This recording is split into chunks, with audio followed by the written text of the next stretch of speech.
پھر سن 7 ہجری ہی کے اندر ایک واقعہ پیش آیا ہے ذی قعدہ کے مہینے میں، جسے عمرۃ القضاء کہتے ہیں۔ گزشتہ درس میں نے عرض کیا تھا سن 6 ہجری میں آپ صلی اللہ علیہ وسلم نے صحابہ کرام سے فرمایا تھا ہم عمرے کے لیے جا رہے ہیں۔ حضور نے خواب دیکھا تھا تو صحابہ کرام سب عمرے کے لیے تیار ہو گئے تھے، لیکن جب مکہ گئے تو شرائط طے ہوئی، انہوں نے عمرہ نہیں کرنے دیا، کہا آپ اگلے سال آ کر عمرہ کرو۔ تو اب حضور سن 7 ہجری ذی قعدہ میں آئے تاکہ وہ عمرہ کر لے۔ اس کو کہتے ہیں عمرۃ القضاء، کہ جو عمرہ آپ صلی اللہ علیہ وسلم اس سال نہ کر سکے، اس سال کرنے کی بات ہوئی تھی تو حضور صحابہ کرام کے ساتھ آئے۔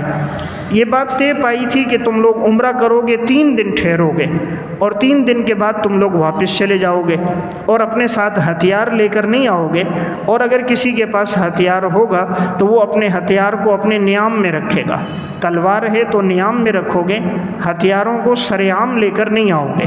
تو آپ صلی اللہ علیہ وسلم صحابہ کے ساتھ لگ بھگ وہی صحابہ کرام جو حدیبیہ میں تھے ان سب کو آپ لے کر آئے، اور پھر سن 7 ہجری میں آپ نے یہ عمرۃ القضاء کیا۔ اب مشرکین مکہ اس وقت دیکھ رہے تھے، فتح مکہ تو اگلے سال پیش آیا ہے سن 8 ہجری رمضان المبارک میں، اور یہ واقعہ سن 7 کا ہے۔ اس وقت تک مکہ میں مشرکین کا غلبہ تھا اور مشرکین کی تعداد زیادہ تھی۔ اب یہ مشرکین دیکھنے کے لیے کہ مسلمان کتنے ہیں، کس طرح یہ لوگ آ رہے ہیں، ان کی جسمانی طاقت کتنی ہے، افراد کے لحاظ سے یہ کتنے لوگ ہیں، تو یہ مشرکین سارے اب پہاڑوں پہ چڑھ کے دیکھ رہے ہیں۔ تو جیسے آپ صلی اللہ علیہ وسلم اور صحابہ اندر آئے اور طواف کرنا شروع کیا تو یہ لوگ پہاڑوں پہ بیٹھے تھے اور کہنے لگے کہ یثرب کے بخار نے ان کو کمزور کر دیا۔ صحابہ کرام تو بڑی عاجزی کے ساتھ طواف کر رہے تھے، یعنی جھک کر عاجزی کے ساتھ، خشوع اور خضوع کے ساتھ، رقت اور خشیت کے ساتھ۔ ان لوگوں نے کہا ان کو بخار نے کمزور کیے، لوگ چل نہیں سکتے۔ تو آپ صلی اللہ علیہ وسلم کو پتہ چل گیا، حضور نے فرمایا اب ذرا اکڑ کے چلو، اس کو بولتے ہیں رمل۔ رمل کہا جاتا ہے طواف کے 3 چکروں میں اکڑ کے چلنا، یعنی سینہ تان کے چلنا، تاکہ ان کو پتہ چل جائے کمزوری نہیں ہے، الحمدللہ ہم یہاں جو عاجزی سے کر رہے ہیں یہاں خدا کا گھر ہے، اس وجہ سے کر رہے ہیں، ورنہ مسلمانوں میں جو قوت طاقت پہلے تھی وہ اب بھی ہے۔ تو صحابہ کرام نے پھر 3 چکر جو لگائے وہ اسی طرح اکڑ کر یعنی سینہ تان کے رمل کے ساتھ لگائے۔ پھر ان کو پتہ چل گیا کہ مسلمانوں میں وہ قوت اور ہیبت اللہ نے آج بھی رکھی ہے۔ جب یہ عمرہ پورا ہو گیا تو آپ صلی اللہ علیہ وسلم شرط کے مطابق واپس آ گئے۔ جیسے عمرہ ہوا آپ نے حلق کر دیا، صحابہ کرام نے بھی حلق کیا، اپنے بال کٹوائے۔ تو جو بات طے ہوئی تھی 3 دن ٹھہرو گے، تو آپ صلی اللہ علیہ وسلم اس میں 3 دن ہی ٹھہرے۔ 3 دن کے بعد رسول اللہ صلی اللہ علیہ وسلم واپس آ رہے تھے۔ جب آپ واپس آئے ہیں تو اسی سال میں آپ صلی اللہ علیہ وسلم کا نکاح ہوا ہے حضرت میمونہ رضی اللہ تعالیٰ عنہ کے ساتھ۔ حضرت میمونہ رضی اللہ تعالیٰ عنہ حضرت عباس رضی اللہ تعالیٰ عنہ کی جو گھر والی تھی، اور حضرت میمونہ یہ آپس میں بہنیں تھیں۔ حضرت عباس جو حضور کے چچا ہیں، ان کی گھر والی کا نام تھا لبابہ بنت حارث۔ یہ اور آپ صلی اللہ علیہ وسلم کی یہ گھر والی حضرت میمونہ یہ آپس میں بہنیں ہیں۔ تو حضرت میمونہ کے شوہر کا انتقال ہو چکا تھا۔ اب چونکہ مکہ میں ان کا کوئی تھا نہیں، حضرت عباس ان کے سرپرست تھے، وہ چاہتے تھے ان کا نکاح ہو جائے، ان کی خواہش تھی کہ حضور ان کو اپنے نکاح میں لے لیں۔ تو آپ صلی اللہ علیہ وسلم نے پھر 2 قاصد وہاں سے روانہ کر دیے تھے حضرت عباس کی طرف کہ اگر وہ راضی ہوں تو میں پھر ان سے نکاح کر لوں گا۔ تو پھر آپ صلی اللہ علیہ وسلم کا نکاح حضرت میمونہ سے ہوا، درا حال ہے کہ آپ حالت احرام میں تھے۔ تو اس سے معلوم ہوا حالت احرام میں نکاح کرنا جائز ہے، کیونکہ نکاح میں ایجاب اور قبول ہے۔ جس طرح آدمی خرید و فروخت دیگر معاملات کر سکتا ہے تو حالت احرام میں نکاح بھی کر سکتا ہے، البتہ ازدواجی تعلق قائم نہیں کر سکتا، وہ جائز نہیں ہے۔ باقی ایجاب اور قبول کرنا، عقد نکاح طے کرنا یہ جائز ہے۔ تو پھر آپ صلی اللہ علیہ وسلم صرف مقام پر پھرے، ان سے ملے تھے، اور پھر حضرت میمونہ حضور کے ساتھ رہی ہیں۔ حضرت عبداللہ بن عباس کے جو واقعات کہ جن میں انہوں نے آپ صلی اللہ علیہ وسلم کی خدمت کی، رات کے آخری پہر میں اٹھ کر وہ حضرت میمونہ کی باری میں ہی پیش آئے تھے۔ کہ حضور حضرت میمونہ کے ہاں تھے، عبداللہ ابن عباس رضی اللہ تعالیٰ عنہ رات کو وہاں ٹھہرے تھے کہ میں آپ صلی اللہ علیہ وسلم کے رات کے معمولات کو دیکھوں۔ تو حضور جب رات کو اٹھے تو حضرت عبداللہ ابن عباس نے آپ صلی اللہ علیہ وسلم کے لیے پانی رکھا، آپ کے لیے مصلی بچھایا، آپ کے وضو کا اہتمام کیا، آپ کو مسواک دی۔ تو آپ نے دیکھا یہ چھوٹے سے بچے اور رات کے اس آخری پہر میں تہجد میں اٹھ کر میری اتنی خدمت کر رہے ہیں، تو حضور نے ان کو اپنے سینے سے لگایا اور آپ نے دعا دی، اللہم علمہ الکتاب، یا اللہ انہیں کتاب اللہ کا علم عطا فرما۔ اسی طرح آپ صلی اللہ علیہ وسلم نے انہیں ایک دعا دی تھی، اللہم فقہہ فی الدین، یا اللہ انہیں دین کی سمجھ عطا فرما۔ اللہ نے دونوں دعائیں قبول کی، کتاب اللہ کا ایسا علم عطا فرمایا، صحابہ میں رئیس المفسرین کہلاتے ہیں۔ اللہ نے ان کے تفسیر کے علم کو بہت پھیلایا، فقہ کا بھی ایسا علم دیا۔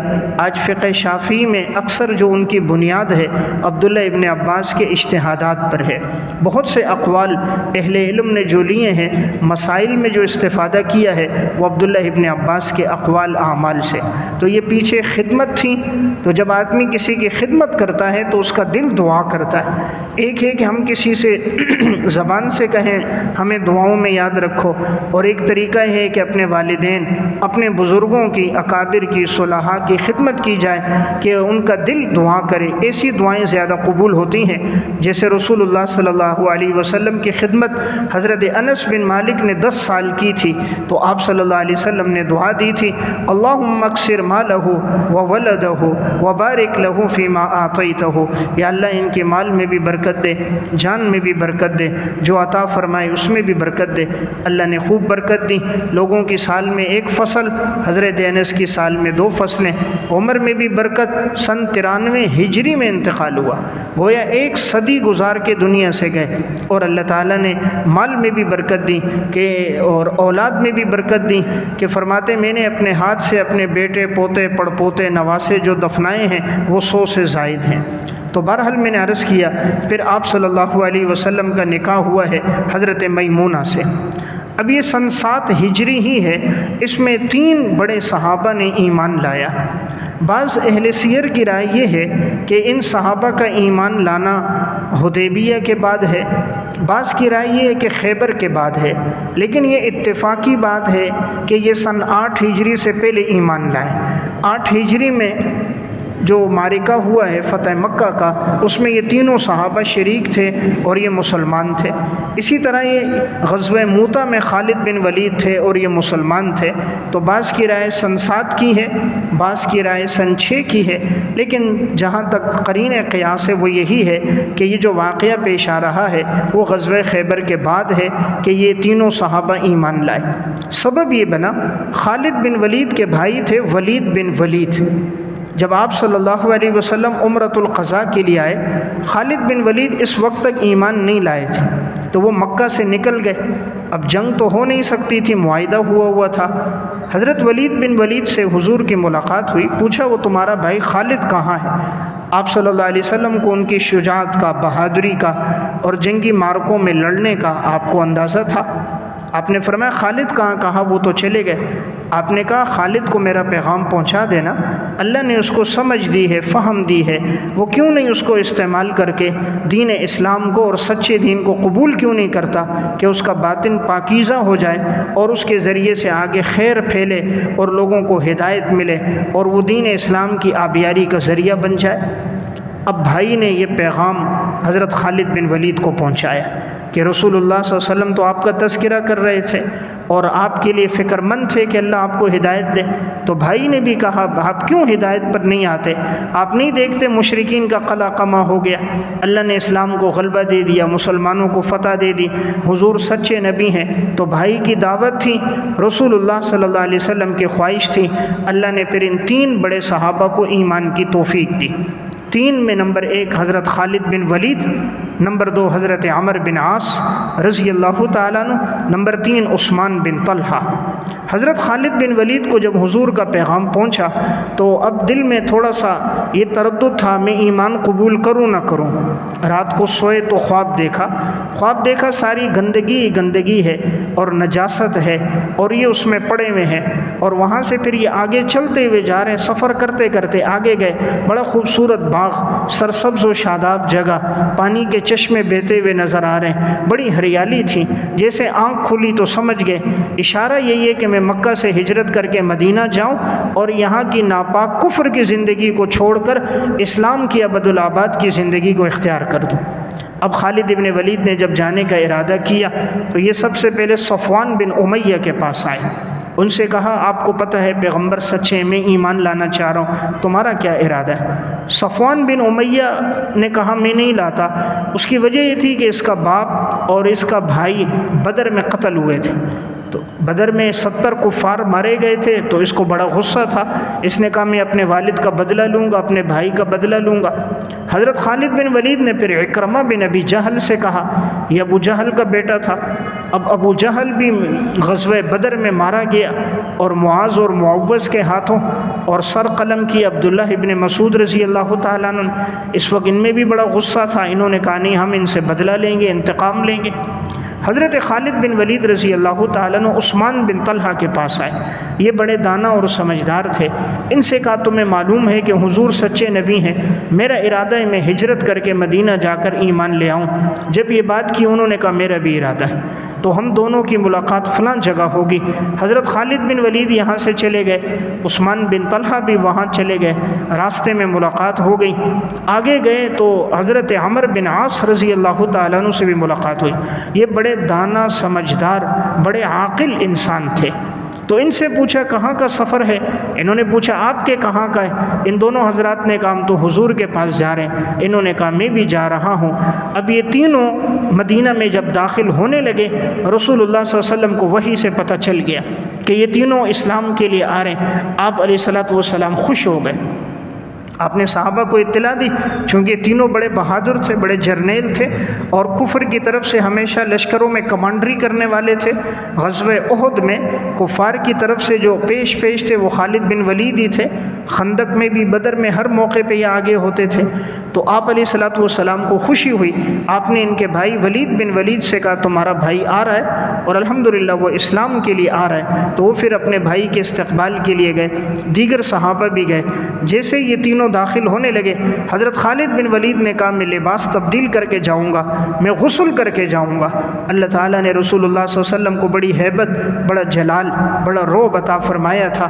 آپ کے ایمان تقوی کی وجہ سے کوئی آدمی اپنی نگاہیں بھر کر حضور کو نہیں دیکھ سکتا تھا، آپ کی مجلس میں کوئی آپ کی آنکھوں میں آنکھ ڈال کر بات نہیں کر سکتا تھا۔ آپ کا رعب تو 1 مہینے کی مسافت تک تھا۔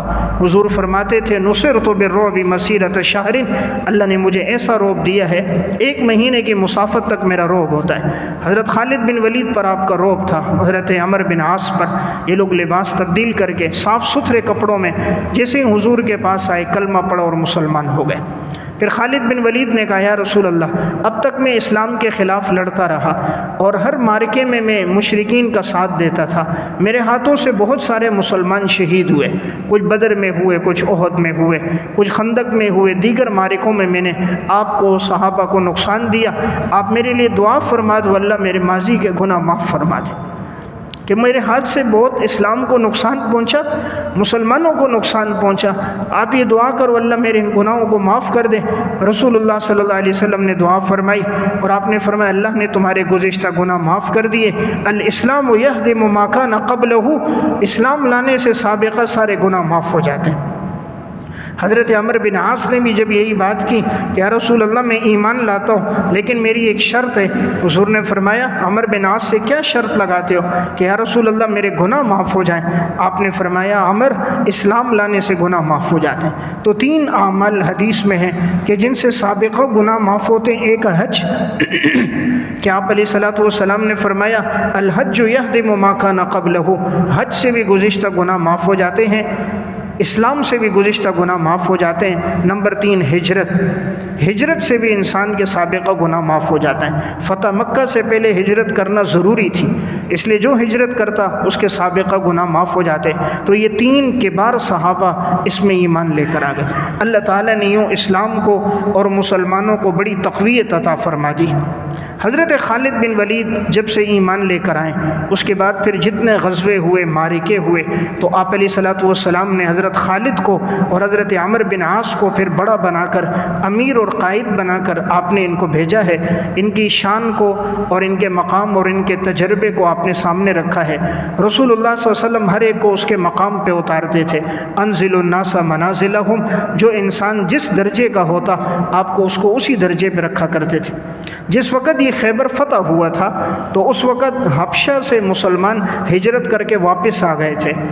تو میں نے ابتدا میں بات عرض کی تھی کہ جب مکہ میں حالات ٹھیک نہیں تھے تو مسلمانوں نے پہلے ہجرت کی تھی حبشہ کی طرف، وہ پہلی ہجرت تھی۔ تو ان میں حضرت جعفر رضی اللہ تعالیٰ عنہ بھی تھے، انہوں نے جا کر نجاشی کو دعوت دی تھی، پھر نجاشی بھی مسلمان ہو گیا تھا۔ اب جب مسلمان مدینہ آ گئے تو اب ان صحابہ کو پتہ چلا الحمدللہ مسلمانوں کو اللہ نے فتح دے دی ہے۔ تو اب یہ لوگ وہاں سے جب سن 7 ہجری میں آئے تو خیبر فتح ہو چکا تھا۔ حضرت جعفر طیار کے ساتھ دیگر صحابہ کرام جتنے تھے سب مدینہ آئے، رسول اللہ صلی اللہ علیہ وسلم حضرت جعفر سے ملے۔ اب یہ حضور کے چچا کے بیٹے ہیں، حضرت علی کے بھائی ہیں حضرت جعفر، تو حضور کے چچا کے بیٹے، اور بڑی قربانی دی تھی انہوں نے، ابتدا کی مشقت کی زندگی گزاری تھی، اسلام کی خاطر اپنے گھر بار کو، دولت پیسوں سب کو قربان کیا تھا۔ اس لیے حضور جب آئے تو حضور ان سے کھڑے ہو کر ملے، رسول اللہ صلی اللہ علیہ وسلم نے ان سے معانقہ کیا، پھر آپ نے فرمایا آج مجھے سمجھ نہیں آ رہا مجھے خوشی زیادہ کس پر ہے، خیبر کے فتح ہونے پر خوشی ہے یا جعفر کے اس موقع پر مدینہ آنے پر مجھے خوشی ہے؟ یعنی گویا میری آج ڈبل خوشی کا دن ہے، خیبر بھی فتح ہوا ہے اور حضرت جعفر بھی آیا۔ تو بہرحال یہ جتنے صحابہ تھے ہجرت کر کے جب مدینہ آئے اسی دن پہنچے، تو رسول اللہ صلی اللہ علیہ وسلم کی خوشی قابل دید تھی۔ اسی سال میں یعنی سن 7 ہجری میں حضرت ابو ہریرہ رضی اللہ تعالیٰ عنہ بھی اسلام لے کر آئے۔ سن 7 ہجری میں حضرت ابو ہریرہ قبیلہ دوس کے ہیں، اور یہ ان صحابہ اکرام میں سے ہیں کہ سب سے زیادہ حدیثیں جن سے منقول ہیں، یعنی 5374 احادیث حضرت ابو ہریرہ سے منقول ہیں، سب سے بڑا ذخیرہ انہوں نے نقل کیا۔ تو یہ اسلام بھی سن 7 میں لائے، حضور کا انتقال سن 11 میں ہوا، لیکن اتنا بڑا ذخیرہ انہوں نے نقل کیا۔ اور اس کی بنیادی وجہ صحیح بخاری میں روایت ہے کہ انہوں نے رسول اللہ صلی اللہ علیہ وسلم سے فرمایا تھا، یا رسول اللہ میں جو حدیث سنتا ہوں میں بھول جاتا ہوں، آپ میرے لیے دعا فرما دیجئے، میں کوئی بھی حدیث سنوں تو مجھے یاد رہے، میں بھولوں نہیں۔ تو آپ صلی اللہ علیہ وسلم نے فرمایا چادر بچھا دو، انہوں نے چادر بچھائی۔ حضور کچھ پڑھتے تھے، پھونک مارتے تھے، دم کرتے تھے، پڑھتے تھے، دم کرتے تھے، یوں جیسے کوئی آدمی ہاتھوں سے کوئی غلہ چادر میں ڈال رہا ہو۔ پھر آپ نے فرمایا ابو ہریرہ اب چادر کو سینے سے لگا دو۔ فرمایا میں نے چادر کو سینے سے لگا دیا۔ فرماتے ہیں اس دن کے بعد سے کبھی میں کوئی لفظ نہیں بھولا۔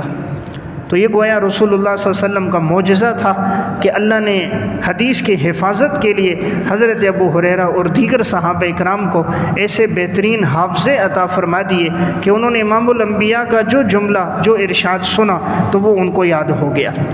اسی طرح اس میں ایک اور حکم آیا جسے کہتے ہیں صلاۃ الخوف، یعنی صلاۃ الخوف کی نماز کا حکم بھی آیا۔ اس کی وجہ یہ بنی رسول اللہ صلی اللہ علیہ وسلم جب مقام عصفان پر تھے تو ان مشرکین نے، کفار نے آپس میں منصوبہ بنایا کہ ان مسلمانوں کو اپنی نماز بڑی پسند ہے اور یہ نماز کبھی نہیں چھوڑتے ہیں، تو بہتر یہ ہے کہ ہم نماز میں ان پہ حملہ کر دیں گے، نماز پڑھیں گے، ان کے ہتھیار نیچے ہوں گے، تو جب یہ لوگ سجدے میں جائیں گے ہم حملہ کر دیں گے۔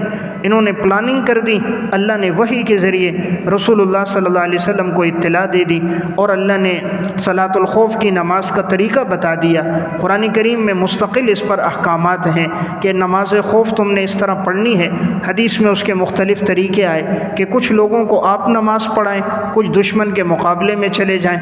اب آپ صلی اللہ علیہ وسلم نے انہیں 1 رکعت پڑھائی، پھر وہ دشمن کے مقابلے میں گئے، جو دشمن کے مقابلے میں تھے پھر وہ آئے، رسول اللہ صلی اللہ علیہ وسلم نے انہیں دوسری رکعت پڑھائی، پھر آپ علیہ الصلوۃ والسلام نے سلام پھیر دیا، پھر وہ گئے، پہلے والے آئے، انہوں نے اپنی ایک رکعت پڑھی، اپنی نماز پوری کر دی، پھر دوسروں نے اپنی نماز پوری کر دی۔ اس طرح یہ احکامات آ گئے۔ تو اس سے معلوم ہوا کہ جہاد کتنا مقدس فریضہ ہے کہ اس کی خاطر اللہ تعالیٰ نے نماز میں تبدیلی لائی کہ ایک رکعت پڑھو پھر جاؤ، کچھ دشمن کے مقابلے میں رہو، پھر دوسری جماعت آ جائے۔ اس سے یہ بھی پتہ چلا نماز کی بھی بڑی اہمیت ہے کہ این دشمن کا خوف ہو پھر بھی نماز نہیں چھوڑنی، میدان جنگ میں ہے لیکن پھر بھی نماز پڑھنی ہے۔ تو نماز کی اہمیت بھی سامنے آ گئی، اور جہاد جیسے فریضے کی اہمیت بھی کہ اللہ رب العزت نے جہاد کی خاطر نماز کے حکم کے اندر یہ تبدیلی لائی کہ ایک ایک رکعت پڑھ کر دشمن کے مقابلے میں جاؤ، اور وہ جماعت آئے اور حضور اس کو پھر ایک رکعت پڑھائیں۔ اب اس میں بہتر ایک طریقہ یہ بھی ہے، فقہاء کرام نے لکھا کہ دو جماعتیں بنا دی جائیں، تو ایک جماعت دشمن کے مقابلے میں لڑتی رہے اور ایک امام جماعت کو پوری نماز پڑھا لے، پھر وہ لوگ چلے جائیں، پھر دوسرا امام جو دوسری جماعت ہے اس کو مستقل پوری نماز پڑھا دے، تو اس میں نقل و حرکت بھی کم ہوگی اور اس طرح دشمن کا مقابلہ بھی رہے گا، نماز بھی ہو جائے گی۔ تو چونکہ حضور کے دور میں ہر صحابی کی خواہش تھی کہ میں رسول اللہ صلی اللہ علیہ وسلم کے پیچھے نماز پڑھوں، اور حضور کے دور میں تو کوئی امام نہیں بن سکتا تھا کہ حضور موجود ہوں حالت صحت میں اور کوئی اور کھڑا ہو جائے، تو اس لیے وہاں تو ہر ایک کی خواہش تھی امام الانبیاء کی اقتداء میں میں نماز پڑھوں۔ تو اللہ رب العزت نے یہ طریقہ بتایا کہ ایک ایک رکعت پڑھ لی جائے۔ تو یہ احکامات 5ویں سپارے میں موجود ہیں۔ وَإِذَا كُنْتَ فِيهِمْ فَأَقَمْتَ لَهُمُ الصَّلَاةَ، بس جب آپ ہوں تو آپ نماز کے لیے کھڑے ہو جائیے۔ فَلْتَقُمْ طَائِفَةٌ مِّنْهُمْ مَعَكَ وَلْيَأْخُذُوا أَسْلِحَتَهُمْ، چاہیے کہ ایک جماعت بھی آپ کے ساتھ ہو اور وہ اپنے ہتھیار لے لیں۔ فَإِذَا سَجَدُوا فَلْيَكُونُوا مِنْ وَرَائِكُمْ، جب یہ سجدہ کر دیں پس یہ چلے جائیں آپ تمہارے پیچھے، یعنی دشمن کے مقابلے میں۔ وَلْتَأْتِ طَائِفَةٌ أُخْرَى لَمْ يُصَلُّوا، اور دوسری جماعت آ جائے جنہوں نے اب تک نماز نہیں پڑھی، فَلْيُصَلُّوا مَعَكَ، وہ آپ کے ساتھ نماز پڑھیں۔ وَلْيَأْخُذُوا حِذْرَهُمْ وَأَسْلِحَتَهُمْ، بس چاہیے کہ یہ لوگ اپنے بچاؤ کا سامان اور اپنے ہتھیار اپنے ساتھ رکھیں۔ وَدَّ الَّذِينَ كَفَرُوا لَوْ تَغْفُلُونَ عَنْ أَسْلِحَتِكُمْ، یہ کافر چاہتے ہیں کہ جب تم غافل ہو جاؤ اپنے ہتھیاروں اور ساز و سامان سے، فَيَمِيلُونَ عَلَيْكُمْ مَيْلَةً وَاحِدَةً، یہ چاہتے ہیں ایک حملہ کر کے تمہیں ختم کر دیں، اس لیے مسلمانوں تم اس طرح نماز پڑھو۔ تو بہرحال یہ صلاۃ الخوف کی نماز کا جو طریقہ اور احکامات بھی وہ اسی سال میں آئے۔ اسی طرح حرمت متع کے احکامات بھی اس سال آ گئے۔ متع اسے کہا جاتا ہے کہ اگر کوئی آدمی نکاح کرے اور اس میں وقت متعین کر دے، ایک ہوتا ہے نکاح موقت، نکاح موقت ابتدا میں تھا، اس کی گنجائش تھی، متع نہیں تھا۔ نکاح موقت اسے کہتے ہیں جس میں ابتدا سے یہ جاہلیت سے چلا آ رہا تھا، اسلام نے بعد میں اس پر پابندی لگا کر قیامت تک کے لیے اس کو حرام کر دیا۔ ابتدا سے یہ ہوتا تھا نکاح موقت میں وقت متعین ہوتا، 2 مہینے 3 مہینے کے لیے ہوتا، اس میں مہر متعین کر دیا جاتا، اس میں گواہ متعین ہوتے تھے، سرپرست کی اجازت ہوتی تھی، اور پھر اس میں 2-3 مہینے کے لیے جاہلیت سے طریقہ چلا آ رہا تھا، لوگ اس طرح کرتے آ رہے تھے۔ سن 7 ہجری میں غزوہ خیبر کے بعد متع کی حرمت کے احکامات آ گئے اور متع کو حرام کر دیا گیا کہ اب اس کے بعد کوئی متع نہیں کرے گا۔ پھر اس کے بعد جب سن 8 ہجری آئی تو اس میں جو غزوہ اوطاس پیش آیا تو اس میں اب جیسے بعض سے منقول ہے کہ 3 دن کے لیے حلت کی اجازت آئی، اباحت کی، پھر اس کی حرمت آ گئی۔ تو محدثین شارحین نے یہ نقل کیا ہے کہ اصل بات یہ ہے کہ وہاں دیگر صحابہ تک پہلے والی حرمت کی اطلاع نہیں پہنچی تھی، حرمت پہلے ہو چکی تھی۔ اس دور میں میڈیا ذرائع ابلاغ نہیں تھے کہ ہر ایک تک پیغام پہنچ جائے، تو بعض تک پیغام نہیں پہنچا تھا، وہ سمجھے کہ یہ نکاح موقت اس کی اجازت ہے، اس لیے وہاں سن 8 ہجری میں اوطاس کے موقع پہ ہوا، لیکن آپ صلی اللہ علیہ وسلم نے پھر اس کی حرمت کا اعلان کر دیا، اور پھر آگے جا کر حجۃ الوداع کے موقع پر بھی، تبوک کے موقع پر بھی اس کا اعلان ہوا، اور نقل کرنے والی روایت کو وہ بھی حضرت علی ہیں۔ اور پھر متع کی حرمت ہمیشہ کے لیے ابد الآباد کے لیے آ گئی۔ حضرت عمر رضی اللہ تعالیٰ عنہ کا جب دور آیا تو انہوں نے تو بڑی تاکید کے ساتھ پھر منع فرما دیا کہ اگر اب مجھے پتہ چلا کوئی یہ کرتا ہے تو میں اس کو وہ سزا دوں گا جو زنا کرنے والے کی سزا ہوتی ہے، کہ اسلام کے اندر صرف نکاح ہے۔ قرآن کریم میں سورہ مومنون میں اللہ تعالیٰ نے جو اجازت دی ہے وہ صرف دو چیزیں، یعنی انسان اپنی باندی سے تعلق قائم کر سکتا ہے یا اپنی گھر والی سے تعلق قائم کر سکتا ہے، اس کے علاوہ جتنے بھی ہیں وہ طریقے ناجائز ہیں، اسلام نے سب کو حرام قرار دیا ہے۔ تو قرآن کریم نے اس میں واضح حکم دے دیا کہ ان دو کے علاوہ جو بھی راستہ ہے وہ راستہ ناجائز ہے۔ والذین هم لفروجهم حافظون الا علی ازواجهم او ما ملکت ایمانهم فانهم غیر ملومین۔ ایمان والوں کی صفت یہ کہ وہ اپنی شرمگاہوں کی حفاظت کرتے ہیں سوائے اپنی بیویوں کے اور اپنی باندیوں کے، کہ اس بارے میں انہیں کوئی ملامت نہیں کیا جائے گا۔ فمن ابتغى وراء ذلك، جو اس کے علاوہ کوئی اور راستہ تلاش کرے، فاولئک هم العادون، یہ لوگ حد سے تجاوز کرنے والے لوگ ہیں۔ تو وہ اسلام نے صرف دو چیزیں بتا دی، باندی اور نکاح، اس کے علاوہ تیسری کوئی چیز نہیں ہے۔ تو یہ جو متع اس وقت روافظ میں رائج ہے، اس کی اسلام میں کوئی اجازت نہیں ہے۔ ان کے ہاں جو متع ہوتا ہے اس کے اندر نہ گواہ ہوتے ہیں، نہ مدت کی کوئی تعیین ہے، نہ اس میں مہر ہوتا ہے، نہ کوئی سرپرست کی اجازت ہوتی ہے۔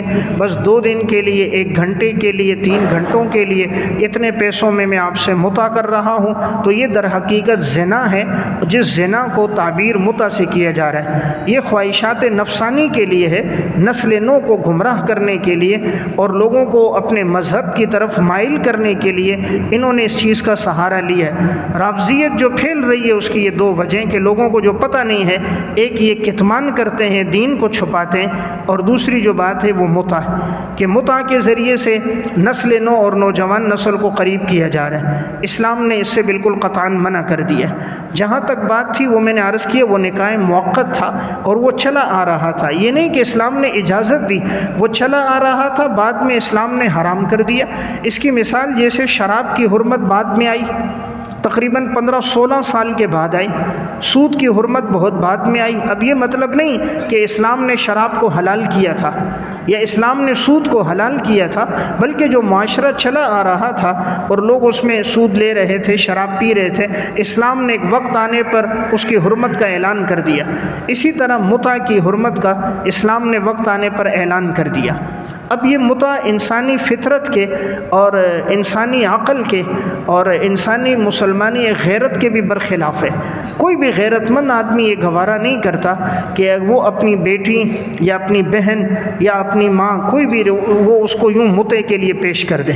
لوگ نکاح میں تو الحمدللہ فخر کرتے ہیں کہ میری بیٹی کا فلاں سے نکاح ہوا، میری بہن کا فلاں سے نکاح ہوا، نکاح کی مجلسیں ہوتی ہیں، خوشی سے ایک دوسرے کو مبارکباد دیتے ہیں۔ لیکن متع میں مبارکباد دی گئی ہو یا متع کا اس طرح اظہار کیا گیا ہو، اس کی کوئی نظیر نہیں ملتی، اور کوئی غیرت مند باپ یہ گوارا نہیں کرے گا اپنی بیٹی اور بہن ایک دن ایک کے پاس، دوسرے دن دوسرے کے پاس رکھے۔ اس میں انسانی غیرت بھی گوارا نہیں کرتی۔ اسلام دین فطرت ہے، وہی احکامات دیتا ہے، سب سے غیرت مند ذات اللہ کی ذات ہے۔ اگر اس طرح متع کو رواج ہو، اس سے سب سے پہلا بڑا نقصان نسب خلط ملط ہو جائے گا، نسب محفوظ نہیں ہوگا۔ جب متع ہوگا کبھی ایک کے پاس کبھی دوسرے کے پاس، تو معلوم ہی نہیں ہوگا کہ وہ بچہ کس کے نطفے سے پیدا ہوا ہے، تو اس کا حقیقی والد کون ہے۔ جب حقیقی والد کا پتہ نہیں چلے گا تو پھر بیوی کا نان نفقہ اور اس کے اخراجات اور خرچہ یہ ایک بہت بڑا مسئلہ ہوگا۔ ایسی عورتیں جوانی میں تو وقت گزر گیا، لیکن بڑھاپے میں اسباب کے درجے میں ان کا سہارا کون ہوگا؟ اسلام نے جو نکاح کا کہا تو نکاح میں اگر وہ بڑھاپا ہے، بعد کی زندگی ہے، تو اس کے تمام اخراجات اس کے شوہر کے ذمے ہوتے ہیں۔ نمبر 2، اگر متع ہوگا، میراث کے احکامات کا پتہ نہیں چلے گا۔ میراث کا تعلق ہوتا ہے، پتہ ہوتا ہے یہ فلاں کا بیٹا ہے، فلاں کا باپ ہے، فلاں کا بھائی ہے۔ تو جب متع ہے معلوم ہی نہیں ہوگا یہ کس کا بیٹا ہے، اس کا بھائی کون ہے حقیقی، اس کا والد کون ہے۔ تو میراث کے جو احکامات ہیں، پردے کے جو احکامات ہیں، وہ سب احکامات معطل ہو کے رہ جائیں گے۔ تو بہرحال اسلام جس چیز سے منع کرتا ہے اس کی بڑی افادیت اور فوائد ہوتے ہیں۔ اور نکاح کے 3 مقصد ہیں۔ پہلا مقصد قرآن نے بیان کیا ہے کہ نکاح کا مقصد کہ یہ کھیتی ہے، تم بیج ڈالو تاکہ فصل اچھی آئے، یعنی یہ نیک صالح اولاد کا ذریعہ ہے۔ نکاح کا مقصد نیک صالح اولاد کا ذریعہ جو صدقہ جاریہ بنے۔ نکاح کا دوسرا مقصد یا معاشر الشباب من استطاع منکم الباءۃ فلیتزوج فإنہ اغض للبصر، یہ نگاہوں کے جھکنے کا سبب ہے۔ جب نکاح ہو جاتا ہے انسان کی نظر محفوظ ہو جاتی ہے۔ تیسرا فائدہ نکاح کا کہ آپ علیہ السلام نے فرمایا کہ فَإِنَّهُ أَغَضُّ لِلْبَصَرِ وَأَحْسَنُ لِلْفَرْجِ، یہ عزت اور شرمگاہ اور آبرو کی حفاظت کا ذریعہ، تو گویا نکاح کے ذریعے عزت بھی محفوظ ہو جاتی ہے۔ تو بہرحال اس کے بڑے فوائد ہیں، اسی لیے اسلام نے نکاح کو رواج دیا اور متع کی حرمت کو بیان کر دیا۔ اور بیان کی روایات بھی حضرت علی رضی اللہ تعالیٰ عنہ سے منقول ہیں، جن کو روافض بھی اپنا امام تسلیم کرتے ہیں، لیکن افسوس کی بات کہ یہاں وہ حضرت علی کی بات بھی نہیں لیتے۔ حضرت عبداللہ ابن عباس رضی اللہ تعالیٰ عنہ کی طرف جو جواز کی نسبت کی جاتی ہے وہ ان تک حرمت کی بات نہیں پہنچی تھی۔ جب ان کو بعد میں بات پہنچی، حضرت علی رضی اللہ تعالیٰ عنہ کبار صحابہ نے بتایا تو انہوں نے اپنے فتوے سے رجوع کر دیا۔ اس لیے حضرت عمر کے دور میں صحابہ کا اس بات پر اتفاق اور اجماع ہو گیا کہ متع حرام ہے۔ تو اب اگر کوئی کرتا ہے تو یہ ناجائز ہے اور یہ گناہ کبیرہ ہے۔ تو بہرحال متع کی حرمت کا جو اعلان ہوا وہ بھی اسی سال میں ہوا۔ جس وقت آپ صلی اللہ علیہ وسلم اس عمرۃ القضاء میں عمرہ کر کے واپس لوٹ رہے تھے تو حضرت حمزہ رضی اللہ تعالیٰ عنہ کی بیٹی ہیں حضرت عمارہ، وہ آپ صلی اللہ علیہ وسلم کو چچا چچا کہہ کر پکارتی ہوئی آئیں۔ حضور تو 3 دن یہاں ٹھہرے تھے عمرۃ القضاء میں، اس سے زیادہ ٹھہر نہیں سکتے تھے، باتیں ہوئی تھی۔ تو جب حضور جانے لگے تو انہوں نے چچا کہا آپ کو، وہ اس وجہ سے کہ آپ صلی اللہ علیہ وسلم اور حضرت حمزہ آپس میں رضائی بھائی تھے۔ سویبہ کا دودھ پیا تھا، اس میں حضرت حمزہ کے ساتھ رسول اللہ صلی اللہ علیہ وسلم نے بھی پیا تھا۔ اس اعتبار سے حضور حضرت حمزہ کے بھائی بھی ہیں اور ایک اعتبار حضرت حمزہ حضور کے چچا بھی ہیں۔ تو اس لیے انہوں نے آپ صلی اللہ علیہ وسلم کو چچا کہہ کر پکارا کہ مجھے بھی آپ ساتھ لے کر مدینہ جائیں۔ اور ان کی والدہ بھی تھیں، وہ بھی چاہ رہی تھی کہ میں مدینہ جاؤں، یہ تو ابھی مکہ میں ہے اور اس وقت تک مکہ میں مشرکین کا ہول تھا۔ یہ تو سن 7 کا واقعہ ہے، فتح مکہ سن 8 ہجری رمضان میں پیش آیا۔ تو رسول اللہ صلی اللہ علیہ وسلم نے ان کو ساتھ لے کر لے جانا چاہا کہ میرے چچا کی بیٹی ہیں۔ اب 3 جو بڑے صحابہ تھے تو انہوں نے کہا کہ ہم ان کی پرورش کرتے ہیں۔ ایک حضرت علی رضی اللہ تعالیٰ عنہ، تو چونکہ ان کے چچا کی بیٹی ہے، حضرت علی کے جو والد ہیں، اور اس طرح حضرت حمزہ دونوں چچا ہیں، کہ یا رسول اللہ یہ میرے سپرد کر دیں تو انشاءاللہ ان کی پرورش دیکھ بھال میں کروں گا، میرے چچا کی بیٹی ہے۔ حضرت علی کے بھائی حضرت جعفر، صحیح بخاری کی روایت، انہوں نے کہا یا رسول اللہ آپ انہیں میرے سپرد کریں، میں ان کی پرورش کروں گا، اور 2 وجہ بتائیں۔ نمبر 1 میرے چچا کی بیٹی ہے، نمبر 2 ان کی والدہ اور میری گھر والی اسماء بنت عمیس وہ آپس میں بہنیں ہیں، یعنی حضرت حمزہ کی جو گھر والی تھی اور جو میری گھر والی ہے وہ آپس میں بہنیں ہیں، تو گویا میری گھر والی اس کی خالہ ہے، تو ڈبل رشتہ ہے۔ تو اس کو گویا ایک طرف سے یہ ساتھ ملے گا، میں بمنزل والد کے ہوں گا، تو میری گھر والی ان کے لیے بمنزل ماں کے ہوگی۔ اب تیسرے تھے حضرت زید بن حارثہ، انہوں نے کہا رسول اللہ ان کی پرورش آپ میرے ذمہ لگا دیں۔ تو چونکہ حضرت حمزہ میرے بھائی تھے، وہ جو مواخات قائم ہوئی تھی، بھائی چارگی جو قائم ہوئی تھی ہجرت الی المدینہ کے بعد، تو اس میں مواخات میں یہ میرے بھائی تھے، تو لہٰذا آپ ان کی خدمت وغیرہ میرے سپرد کر دیں۔ رسول اللہ صلی اللہ علیہ وسلم نے حضرت جعفر سے کہا کہ تم انہیں ساتھ لے کے جاؤ، اور وجہ یہ بیان فرمائی کہ خالہ بمنزل ماں کے ہوتی ہے، خالہ بمنزل ماں کے ہے، یعنی اس کی گویا ڈبل نسبتیں ہوں گی، ایک تو آپ کے چچا کی بیٹی ہے اور ایک آپ کی گھر والی ان کی خالہ ہے۔ تو پھر اس طرح حضرت عمارہ کی جو پرورش ہوئی وہ حضرت جعفر رضی اللہ تعالی عنہ کے گھر میں ہوئی۔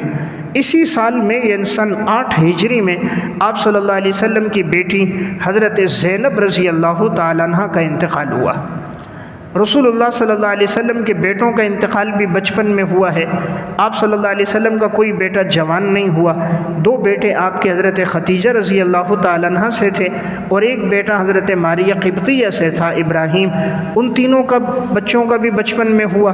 اور آپ کی ایک بیٹی حضرت رقیہ، وہ اس وقت ہوا جب غزوہ بدر تھا سن 2 ہجری میں، رسول اللہ صلی اللہ علیہ وسلم بدر میں تھے، ادھر آپ کی بیٹی رقیہ کا انتقال ہو گیا، پھر ام کلثوم کا انتقال ہو گیا، اب یہ سن 8 میں حضرت زینب کا انتقال ہو گیا۔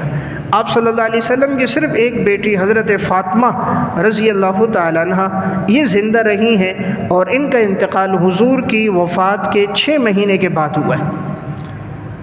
بقیہ آپ کی 3 بیٹیوں کا اور آپ کے 3 بیٹوں کا اور آپ کی گھر والی حضرت ختیجہ رضی اللہ تعالیٰ عنہ کا اور آپ کے والدین کا اور آپ کے چچا ابو طالب کا اور آپ کے دادا عبد المطلب کا، سب کا انتقال آپ کی زندگی میں ہوا ہے۔ دیکھیں آج ہم کہتے ہیں ہمارے اوپر تکلیفیں، کسی پر چھوٹا سا صدمہ ہے، جی ہمارے اوپر بڑا صدمہ ہے، بڑے حالات ہیں، بڑی پریشانیاں، آزمائشیں ہیں، سب سے زیادہ آزمائشیں اور صدمے تو رسول اللہ صلی اللہ علیہ وسلم پر تھے کہ دنیا میں آئے نہیں، والد کا انتقال ہو گیا، 6 سال کی عمر کو پہنچے حضرت آمنہ کا انتقال ہو گیا، 8 سال کی عمر میں دادا عبد المطلب کا انتقال ہو گیا، پھر آگے چچا ابو طالب کا ہو گیا، غمخوار بیوی حضرت ختیجہ رضی اللہ تعالیٰ عنہ کا ہو گیا، 3 بیٹوں کا ہو گیا، 3 بیٹیوں کا انتقال ہو گیا، اور آپ علیہ السلام کو بڑے صدمے آئے، لیکن آپ ہر ایک کو برداشت کرتے رہے۔ اسی لیے آپ نے فرمایا لقد اوذیت فی اللہ ما یؤذی احد واخفت فی اللہ ما یخاف احد، جتنی اذیتیں میرے اوپر آئی ہیں کسی کے اوپر نہیں آئی، جتنی آزمائشیں میرے اوپر آئی ہیں کسی کے اوپر نہیں آئی۔ تو بہرحال حضرت زینب کا انتقال سن 8 ہجری میں ہوا۔ اسی طرح ایک واقعہ پیش آیا جس واقعے کو کہتے ہیں واقعہ لیلۃ التعریس۔ لیلۃ التعریس کا یہ واقعہ، اس کا مطلب یہ ہے رسول اللہ صلی اللہ علیہ وسلم غزوے سے واپس آ رہے تھے، آپ نے حضرت بلال رضی اللہ تعالیٰ عنہ سے فرمایا کہ بلال تم نگرانی کرو اور تم ہمیں صبح کی نماز کے لیے جگانا۔ آپ صلی اللہ علیہ وسلم تھکے ماندے تھے، حضرات صحابہ اکرام بھی، تو سب لیٹ گئے۔ حضرت بلال کی نگاہ تھی جہاں سے سورج کا طلوع ہونا ہے کہ جیسے طلوع ہوگا میں آپ صلی اللہ علیہ وسلم کو اطلاع دے دوں گا، تو جاگتے رہے، ابتدا میں نوافل پڑھتے، ذکر اذکار کرتے رہے۔ پھر کہتے ہیں اچانک جو میں تھکا ہوا تھا، سواری سے جو ٹیک لگایا تو ان کی بھی آنکھ لگ گئی، تو یہ بھی سو گئے، دیگر صحابہ بھی سو گئے، تو کسی کی آنکھ نہ کھلی اور فجر کی نماز سب سے رہ گئی، اور جب سورج طلوع ہوا تو رسول اللہ صلی اللہ علیہ وسلم سب سے پہلے بیدار ہوئے۔ تو آپ علیہ السلام ہوئے تو آپ نے دیکھا فجر کی نماز تو ہو گئی، تو آپ نے صحابہ سے فرمایا یہاں سے نکلو، وہ یہ ایک منحوس جگہ ہے کہ ہم سے نماز رہ گئی۔ پھر آگے گئے، صحابہ اکرام نے بھی، رسول اللہ صلی اللہ علیہ وسلم نے بھی فجر کی نماز ادا فرمائی۔ اس میں حکمت یہ تھی امت کے سامنے قضا نماز کے احکامات آ گئے، قضا نماز کے احکامات آ گئے۔ پیغمبر علیہ السلام سے، انبیاء سے جو بات ہوتی ہے اس میں بھی بڑی حکمتیں ہوتی ہیں، تو حکمت یہ تھی حضور سے نماز رہ گئی تو آپ نے اس نماز کی قضا کی۔ امت کے سامنے مسئلہ آ گیا کہ اگر نماز رہ جائے تو نماز معاف نہیں ہوتی۔ آج کل جیسے کہتے ہیں جی قضائے عمری معاف ہے، کہ ایک آدمی اگر ابھی نماز پڑھ رہا ہے کہتے ہیں پچھلی نمازیں معاف ہو گئیں، پچھلی نمازیں معاف نہیں ہوتی، ان نمازوں کی قضا کرنا ضروری ہے۔ وقت پہ نہیں پڑھی وہ گناہ کبیرہ ہے، وہ توبہ کرے، توبہ سے وہ گناہ معاف ہوگا، باقی نماز کی قضا ضروری ہے۔ تو یہ واقعہ آپ صلی اللہ علیہ وسلم سے ہوا، امت کے سامنے ایک عمل آ گیا کہ نماز رہ جائے تو قضا کرنی ہے۔ اسی طرح رسول اللہ صلی اللہ علیہ وسلم سے نماز میں سہو ہوا کہ آپ صلی اللہ علیہ وسلم نے 4 رکعت کی جگہ 2 رکعت یا بعض روایات میں 3 رکعت میں آپ نے سلام پھیر دیا۔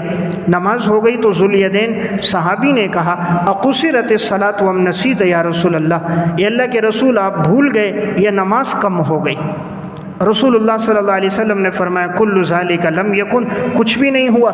فرمایا نہیں یا رسول اللہ کچھ تو ہوا ہے، کچھ تو ہوا ہے، یہ نماز کم ہوئی ہے یا آپ بھول گئے۔ آپ صلی اللہ علیہ وسلم نے صحابہ کی طرف دیکھا، ہاں بھئی ہوا ہے۔ صحابہ نے بھی فرمایا یا رسول اللہ ہوا ہے۔ تو رسول اللہ صلی اللہ علیہ وسلم نے سجدہ سہوا کیا۔ ابتدا میں نماز کے دوران گفتگو کی، بات چیت کی اجازت تھی، بعد میں احکامات آئے کہ گفتگو کی اجازت منع ہو گئی۔ اب امت کے سامنے سجدہ سہوا کے مسائل آ گئے۔ رسول اللہ صلی اللہ علیہ وسلم کے بھولنے کی وجہ سے امت کے سامنے سجدہ سہوا کے مسائل آ گئے، تو نبی کا بھولنا بھی امت کے لیے رحمت ہے۔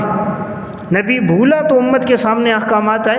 حضرت آدم علیہ السلام بھولے، درخت سے کھا گئے تو ایسا استغفار کیا اللہ کو پسند آ گیا.